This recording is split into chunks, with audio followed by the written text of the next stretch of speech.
se me olvidó mi mochila allá atrás por alguna razón. ¿Cómo están esta mañana? Espero que bien. Porque algunos como que se tardan en contestar, entonces uno aquí enfrente dice, ¿estarán bien, mal? No sé. Pero bien, excelente. Esta mañana vamos a hacer algo y necesito que todos cierren sus ojos. Todos cierren sus ojos bien cerrados. Vani, ¿si me ayudas? Todos cierren sus ojos.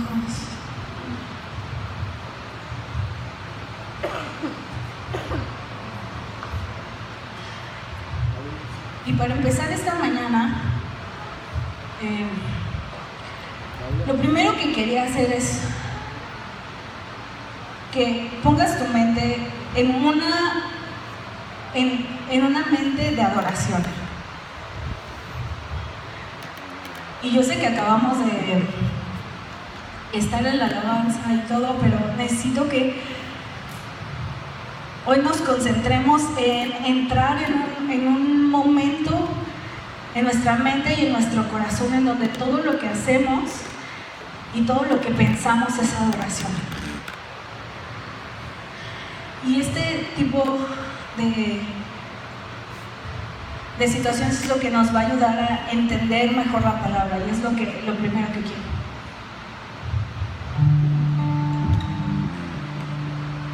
Entonces cierra tus ojos, deja que lo que estés respirando sea el Espíritu Santo. Y sobre todo que tu mente esté en un silencio en donde puedes dejar que Dios sea el primero que entre, el que tenga una voz predominante en tu mente.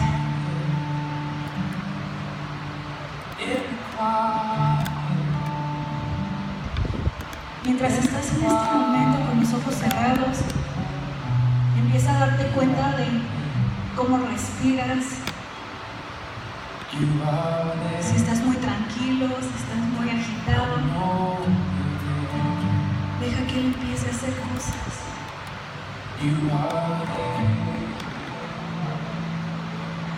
Deja que en tu silencio el Espíritu Santo empiece a hacer algo.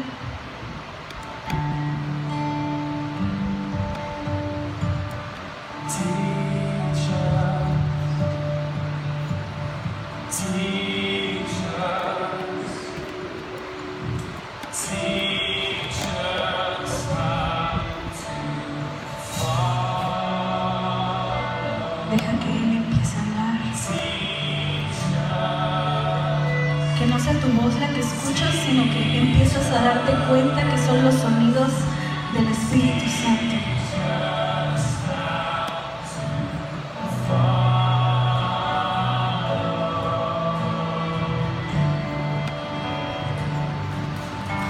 Y ahora vamos a abrir nuestros ojos en 1, 2 y 3.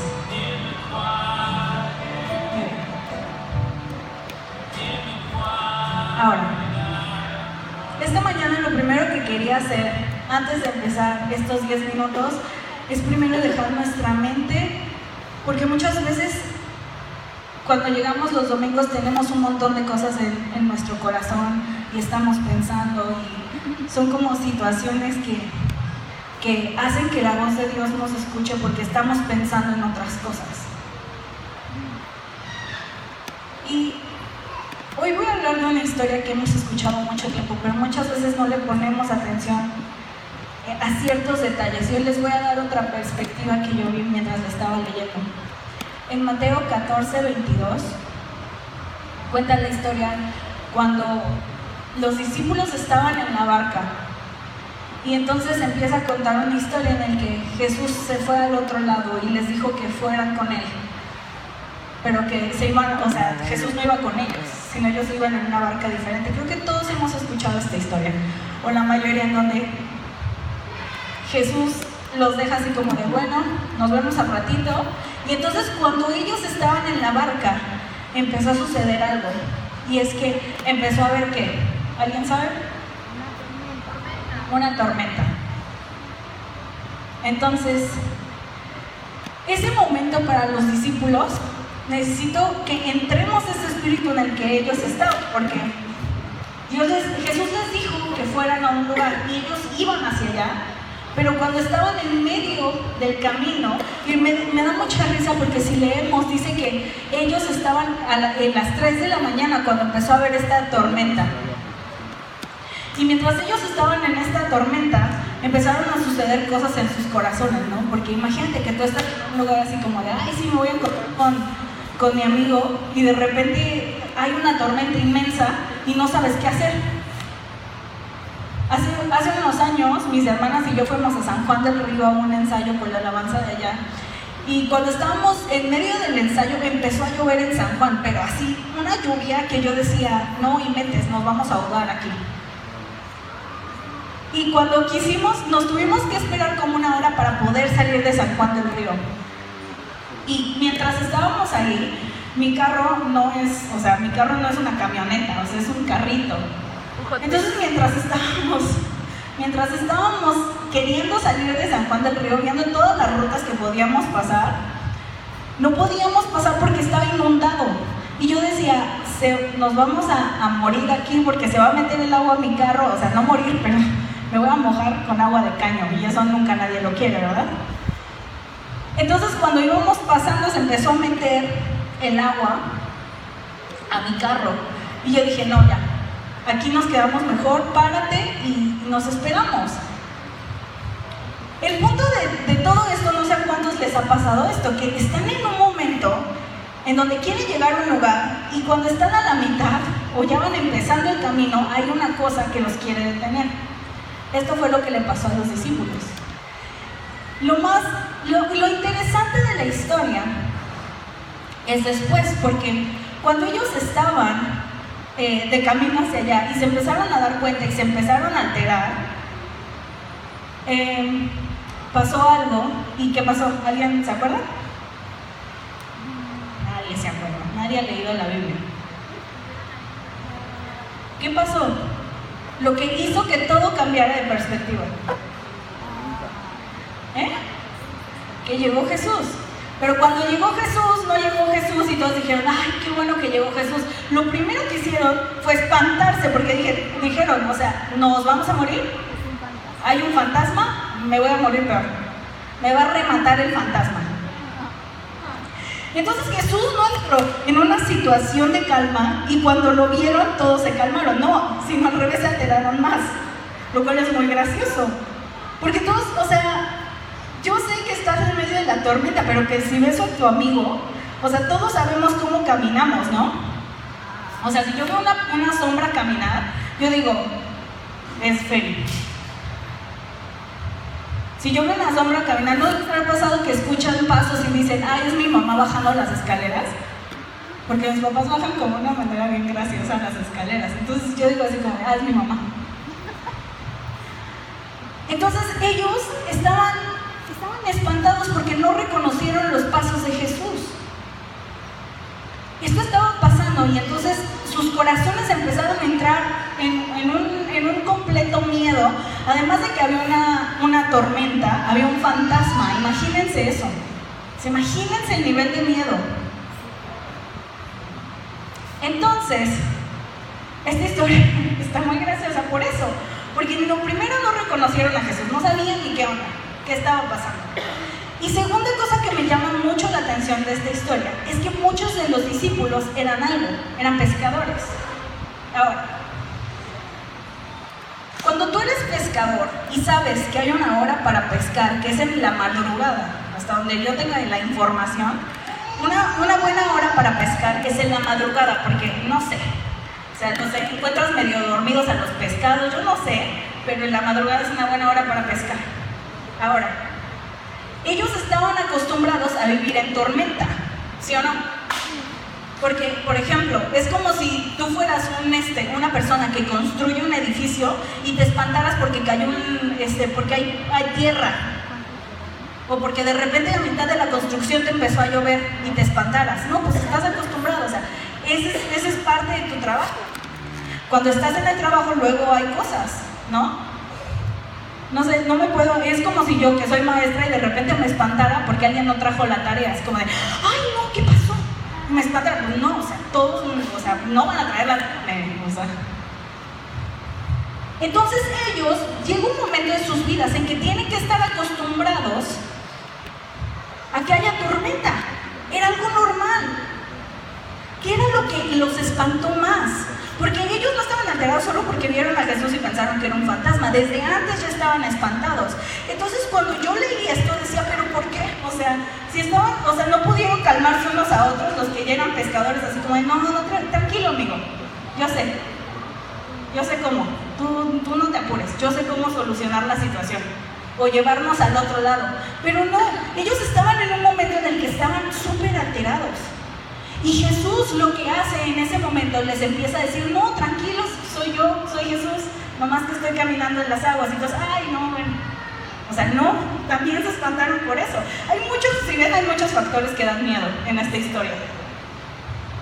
Entonces, esto pasó en la historia. Y Jesús dijo, y cuando les dice, no se preocupen, Pedro, que era el más intenso de todo el mundo, le dijo, yo quiero ir, yo también quiero caminar. Y Jesús le dijo 2 palabras. ¿Qué palabras les dijo? No han leído la Biblia.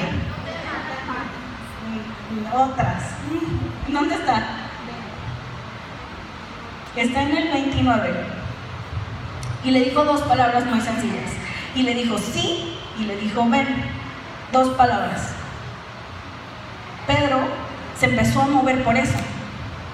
O más bien, fue que Pedro se empezó a mover por eso, o Jesús le dio 2 palabras porque sabía que su fe lo iba a llevar hasta cierto punto. Le dijo sí y ven. No le dijo, mientras tú camines yo voy a parar la lluvia y ya vas a estar bien tranquilo. No, le dijo sí, ven. Cuando Jesús dice palabras en el Nuevo Testamento y ves sanar a las personas, lo que Jesús decía era lo que se hacía. Entonces, si yo le digo, por ejemplo, a Charis, ven. Sí dudó, muy mal. Pero ven, su reacción es esta. ¿Ella llegó aquí, sí o no? Charis llegó. Dudó, pero llegó. Como Pedro, ¿no es cierto? Cuando Jesús dijo ven, la autoridad de su boca no estaba siendo disminuida por la tormenta, sino él esperaba que cuando él le dijo ven, era diciendo, vas a llegar aquí, vas a llegar a donde yo estoy. El problema fue que la fe de Pedro lo llevó hasta un cierto momento. Entonces la fe de Pedro hizo que diera un paso, bueno, no sé cuántos pasos dio, pero dijo que caminó tantito y se hundió. Pero no fue la falta de autoridad de Jesús, ni fue la tormenta, porque Pedro era un pescador, entonces Pedro estaba acostumbrado a la tormenta. Entonces, ¿qué fue lo que hizo que Pedro se hundiera? Falta de fe y que Jesús le estaba pidiendo que hiciera algo que nunca había hecho. Él era pescador, estaba acostumbrado al mar, pero cuando Jesús le dijo camina sobre el mar, él no estaba acostumbrado a hacer eso. Y Dios nos pide luego esas cosas. Estamos acostumbrados a hacer algo y estamos acostumbrados a un cierto tipo de tormentas, a un cierto tipo de dificultad. Pero cuando Dios nos pide que hagamos algo que nunca habíamos hecho, vamos a entrar en crisis. Entonces Jesús lo que estaba diciendo es, yo sé que vas a entrar en crisis de que te pida algo que nunca has hecho. Pero cuando yo te digo ven, es porque vas a llegar. ¿Cuántas veces en nuestra vida Dios está pidiendo lo mismo? Ya estás acostumbrado a vivir este tipo de vida, ya estás acostumbrado a estos problemas repetitivos, este tipo de cosas siempre te pasan. Ya estás acostumbrado. Yo te voy a pedir que lo resuelvas de una manera diferente. Jesús no le estaba pidiendo a Pedro que atravesara el mar, Jesús le estaba pidiendo a Pedro que caminara sobre el mar. Y eso nunca lo había hecho Pedro. Entonces Dios está pidiendo de nosotros que cuando Él nos enseña cómo hacer algo, va a ser completamente diferente. Estamos acostumbrados a resolver los problemas de la misma manera, porque pensamos que esa es la mejor solución, pero ya nos funcionó hace 3 años. Entonces decimos, así es como debe de solucionarse ahora, porque ya me pasó. Cuando se te descompone la computadora, ¿qué es lo primero que haces? Le pegas. ¿Soluciona algo? Nada. La reseteas, tampoco funciona. La apagas, la prendes. A mi hermana se le acaba de trabar su celular. Yo no soy muy tecnológica, pero nunca me había enfrentado a ese problema. Entonces lo que hice fue algo que yo escuché que había funcionado a una amiga y no sé cómo, pero le hice que funcionara. Y muchas veces es lo que Dios nos está pidiendo, tu manera de solucionar las cosas y cómo las solucionaste antes ya no son funcionales para los problemas de ahorita. Porque tu tormenta y las tormentas que había pasado Pedro antes eran 100% diferentes. Entonces la solución de Jesús era la solución más creativa, porque ¿a quién se le hubiera ocurrido caminar sobre el agua para escapar del mar? Para no hundirse. ¿Quién dice, ay, me estoy hundiendo, déjame camino sobre el mar? Nadie. Pero eso es lo que Dios hace. La creatividad de Dios no es solamente en cosas banales, es también en nuestros problemas. Es también en cosas, pero el problema es que él estaba tan enfocado en escuchar la tormenta, y cuando yo creo que dice tormenta, no se refería a la tormenta de afuera, sino a la tormenta de su mente, que le decía que no vas a poder, le decía que no ibas a hacer esto, que no iba a poder llegar al otro lado. Entonces esa tormenta se quedó en su mente y en su corazón, y lo que hizo, hundirse. Dios quiere que el día de hoy empecemos a entender que sus soluciones son más allá de las nuestras. Que cuando Él nos pide que caminemos sobre el mar, no es porque nada más quiere ver si sí lo logramos o no. Es porque Él nos quiere enseñar una manera diferente de ver las cosas. Esta mañana es un tiempo en el que tenemos que tomar para reflexionar de estos problemas en mi vida. ¿De verdad son problemas o yo los estoy haciendo un problema? Y les digo, y me llega, o sea, me llega como Canelo, que le dio, no sé, ni la vi 2 rounds, pero dijeron que ganó. Muy bien. Hay veces que yo estoy súper alterada y mis hermanas son como las personas más... Hay una hermana así que, de verdad, a veces yo la tengo que picar porque digo, ¿sí estás entendiendo la situación? ¿Sí impacta tu vida? ¿Sí te llega a ver lo que está pasando? Nos vamos a hundir. Y ella, le vale, así. Y a veces digo, ¿estará dormida? ¿Estará despierta? Y todos viendo cuál de las dos, ¿no? A ver qué cara hacen. No les voy a decir. No les voy a decir. Pero a veces yo creo que hay momentos en los que Dios nos pide eso, que estemos en su tranquilidad y en su paz, que si Él dice que vaya, es porque voy a llegar. Siento que hay personas, cuando empecé esta mañana, que hay personas que tienen ahorita conflictos en su corazón, en su mente, palabras de desánimo en su corazón, y les voy a pedir que cierren todos sus ojos y voy a hacer una oración súper rápida. Señor, esta mañana lo que más anhelamos en nuestra vida es que tú traigas tu paz, que tú nos enseñes cómo navegar, Señor, los mares de confusión, de conflicto, Señor, y de falta de entendimiento. Esta mañana estamos poniendo una unción, Señor, de creatividad al solucionar problemas. Estamos poniendo una unción, Señor, para poder hacer todas las cosas porque tú estás con nosotros. Porque lo que tú has dicho es lo que vas a hacer. Lo que tú has hablado a nuestras vidas, las palabras, Señor, de fe, de amor, de misericordia, de paz, Señor, tú las vas a estar cumpliendo, Padre. Esta mañana ponemos más atención a lo que tú has dicho que sí vamos a hacer, a lo que el enemigo nos dice que no vamos a poder hacer, Señor. Porque creemos que tú eres el Dios sobre todas las cosas, Señor. En el nombre de Cristo Jesús. Amén y amén.